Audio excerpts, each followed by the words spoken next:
Antes de hablar de la fisiopatología del infarto agudo de miocardio, debemos definir qué es el infarto de miocardio. Para ello podemos utilizar la cuarta definición de infarto publicada en el año 2018, que lo define como la presencia de daño miocárdico agudo detectado por la elevación de biomarcadores cardíacos en el contexto de evidencia de isquemia miocárdica aguda.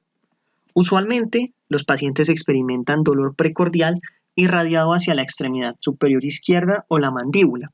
No obstante, algunos grupos poblacionales, como por ejemplo mujeres, ancianos, individuos con demencia o pacientes con diabetes mellitus, pueden experimentar manifestaciones atípicas y pueden referir irradiación hacia la derecha.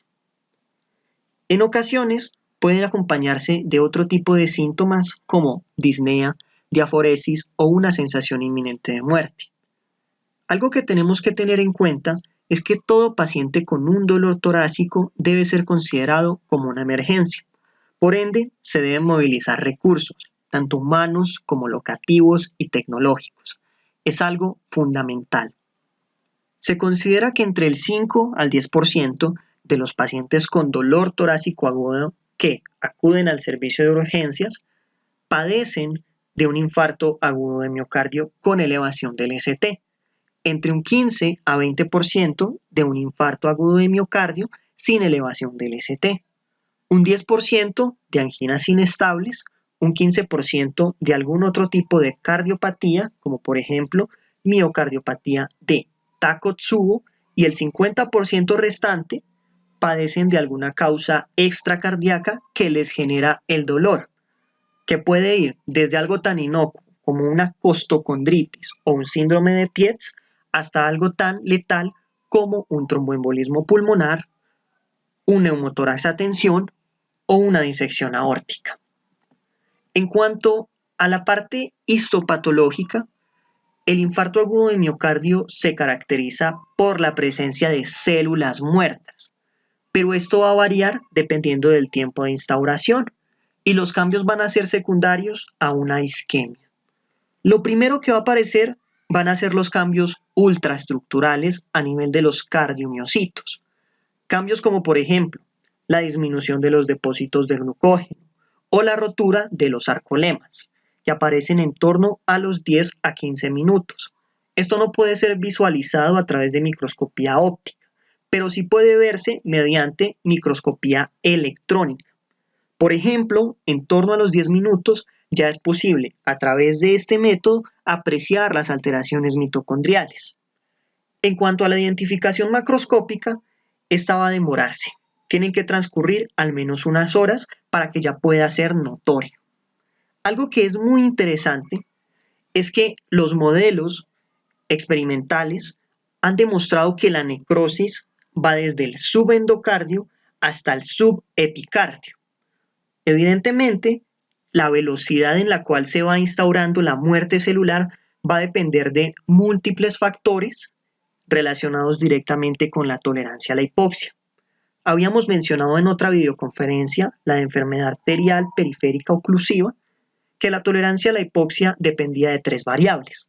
La primera variable era el volumen de reserva sanguíneo. La segunda variable, que en este caso es la más importante, es la circulación colateral.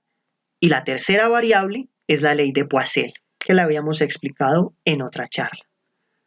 La circulación colateral juega una vital importancia en cuanto al infarto agudo de miocardio y nos explica, por ejemplo, por qué los pacientes jóvenes mueren más fácilmente por un infarto cuando se desarrolla si lo comparamos con los pacientes ancianos.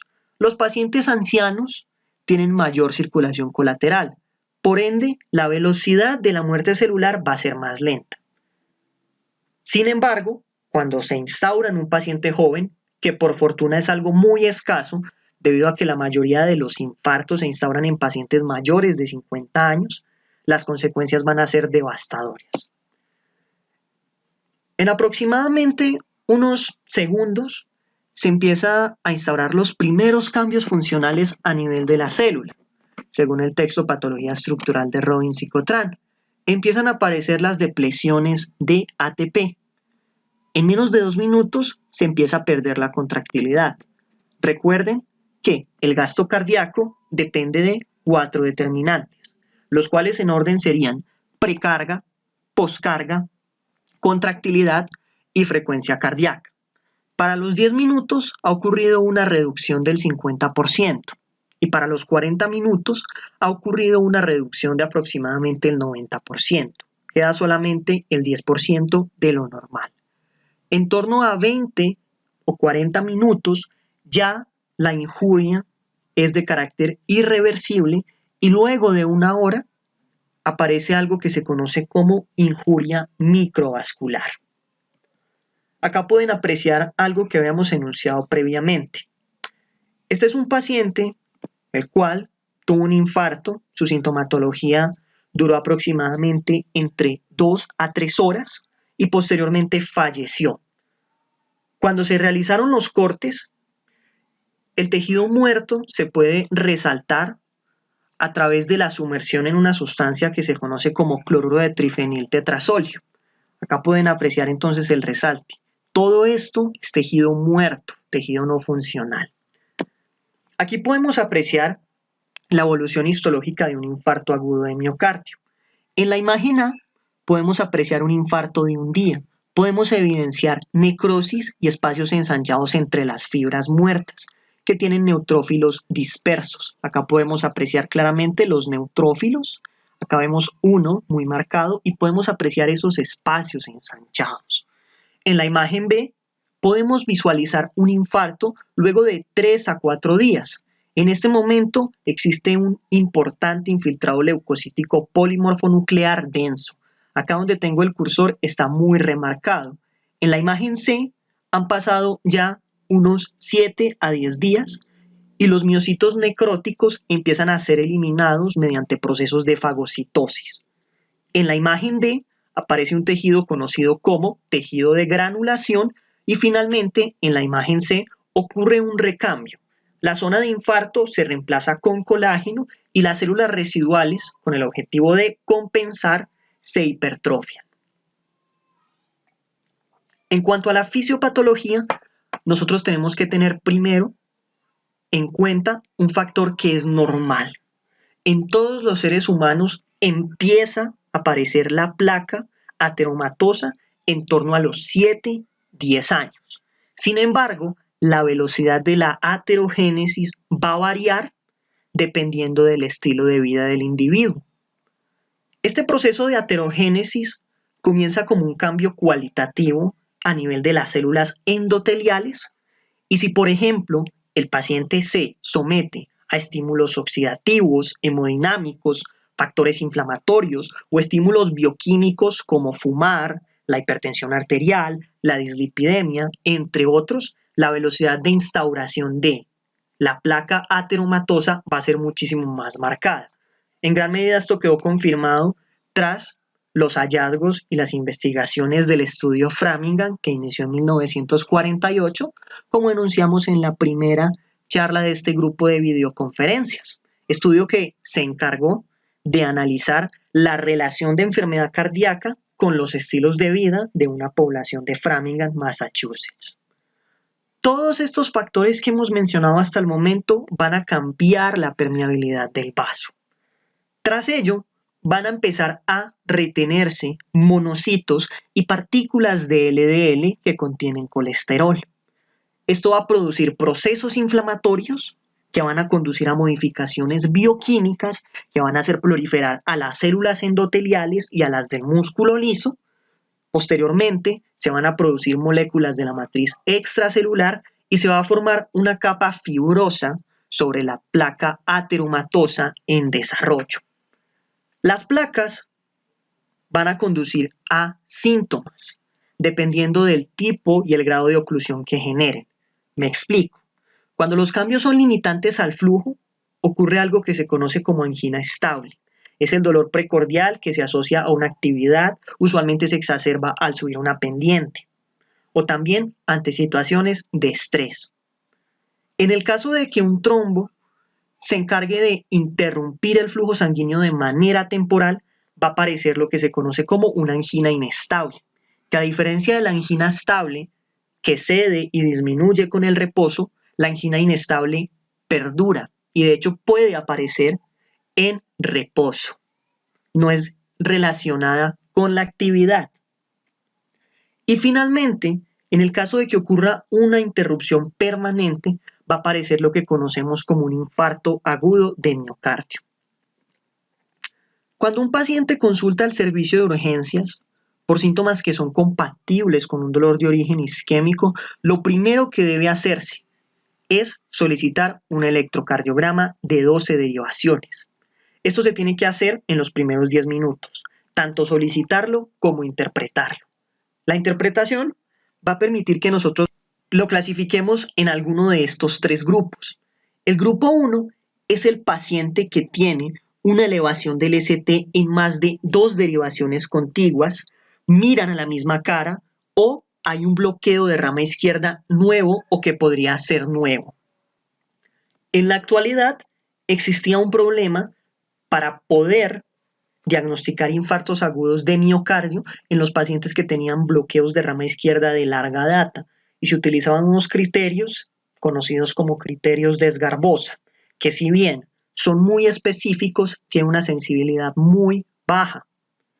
Fue hasta el año 2005 cuando Smith y su grupo de colaboradores propuso unos conceptos conocidos como la relación TQRS STS.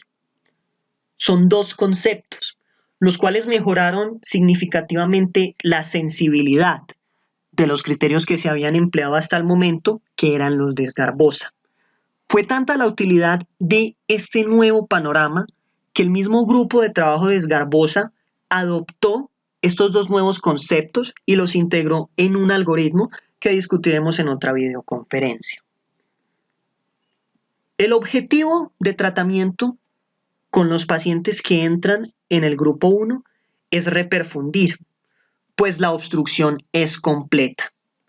El grupo 2, como podemos evidenciar en pantalla, es el paciente que tiene un infradesnivel. Y finalmente nos encontramos con el último grupo, que es el paciente que tiene síntomas, posiblemente tenga también factores de riesgo, pero el EKG es normal. Mientras que en el grupo 1 la obstrucción es completa y en el grupo 2 la obstrucción es parcial, en el grupo 3 la obstrucción es desconocida. El manejo del paciente que se encuentra en el grupo 2 va a ser la terapia AAA, consistente en anticoagulación, antiagregantes y antiisquémicos. De igual forma, tenemos que estratificarlo y solicitar biomarcadores. Algo que tenemos que mencionar y que haremos mucho hincapié cuando estemos hablando de las guías europeas sobre manejo de síndrome coronario agudo sin elevación del ST, es que cuando el paciente presenta un infarto agudo de miocardio sin elevación del ST, no se puede trombolizar ni se pueden utilizar fibrinolíticos, debido a que esto aumenta la mortalidad. Es algo que está comprobado y es algo que está contraindicado por las guías. El paciente del grupo 3 es el individuo que debe ser observado, debe ser estratificado y se deben solicitar biomarcadores para ver la evolución. Posiblemente el paciente del grupo 3 también tenga que ser estudiado mediante imágenes diagnósticas. Finalmente nos encontramos con este algoritmo de Anderson y Morrow, publicado en el New England Journal of Medicine en el año 2017, que nos permite dar un mejor entendimiento a cómo se comportan los distintos tipos de infarto dependiendo de su oclusión. Tenemos entonces dos brazos. El primer brazo es el paciente que tiene un desbalance entre el aporte y el consumo de oxígeno, pero que es predominantemente no trombótico. Y el segundo brazo es el paciente que tiene un síndrome coronario agudo de origen aterotrombótico. Claramente también tiene un desbalance, pero en este caso sí va a ser mediado por una oclusión trombótica. Vamos a analizar primero este brazo. En este grupo nosotros debemos solicitar biomarcadores y tenemos dos opciones para poder llegar a un diagnóstico final. Opción número 1, que no haya un incremento en los biomarcadores. Estaríamos entonces ante una angina inestable. Opción número 2, que haya un incremento en el nivel de biomarcadores. Nos encontraríamos entonces ante un infarto agudo de miocardio sin elevación del ST. Tipo 2, que se debe a un desbalance entre el aporte y el consumo de oxígeno de origen no trombótico. Por ejemplo, secundario a una anemia, secundario también a un espasmo, secundario a una sepsis, pero que no está mediado por un origen trombótico. En el segundo brazo nos encontramos a el paciente que tiene una oclusión parcial por el trombo o que tiene una oclusión total. El paciente que tiene una oclusión total, por definición, va a tener siempre un aumento en el nivel de biomarcadores, debido a que no está pudiendo llegar un adecuado aporte de oxígeno. En este contexto, nos encontraríamos ante el clásico infarto agudo de miocardio con elevación del ST, tipo 1. Y en este segmento siempre van a haber, luego de que se resolucione el cuadro, debido a la muerte celular que hubo, un pequeño recuerdo. Y ese recuerdo va a ser la presencia de ondas Q. Miren que esto no ocurría con el tipo 2. En el tipo 2 no quedaban ondas Q como manifestación final del electrocardiograma. Por otro lado, nos encontramos al paciente que tiene una oclusión parcial. Este tiene dos brazos. También tenemos que solicitar entonces biomarcadores. Si el paciente no tiene un incremento del nivel de biomarcadores, tiene una angina inestable, pero que está mediada por una trombosis. En el otro brazo, en el caso de que exista un aumento en el nivel de biomarcadores, nos estaríamos encontrando ante un infarto agudo de miocardio sin elevación del ST, pero tipo 1. Y este no suele dejar ondas Q, pero es posible que deje ondas Q.